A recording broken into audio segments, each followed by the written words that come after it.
Now at 6, day 7 of the deadly boat crash trial of real estate developer George Pino. It began with the defense presenting their case, this after the state rested yesterday.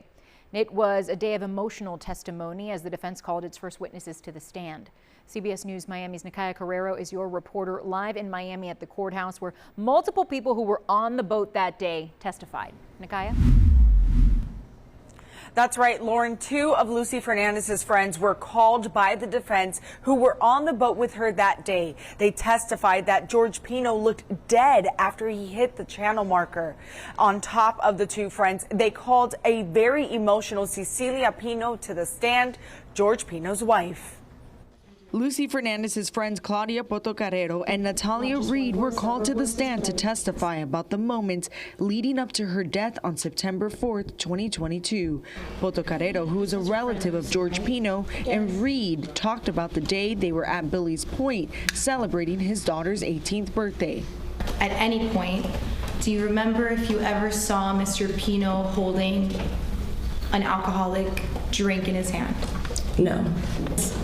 Did Mr. Pino seem intoxicated to you in any way? No. Portocarrero said on the way back to land, they were singing, dancing in the seats of the boat prior to impact. I just remember opening my eyes after the impact and seeing a lot of white. And the first thing I saw when I opened my eyes was George, and I thought he was dead. I just saw a lot of blood gushing, and then my friends were telling me that I had to get out of the boat. The only adult on the boat with the 12 teen girls and Pino on that day took the stand, Pino's wife. She testified that she had a gash on her forehead and she waved down a boat to help the girls get to safety.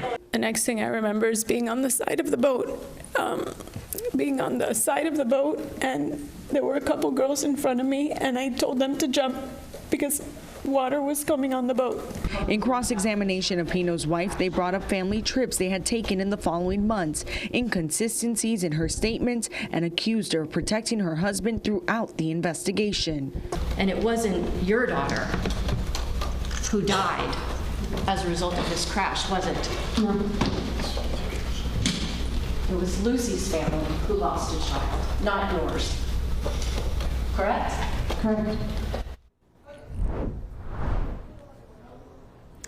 Also called to the stand by the defense, a boating navigating expert. He testified that the tides were at different levels the day of the actual boat crash and the day the reenactment was done.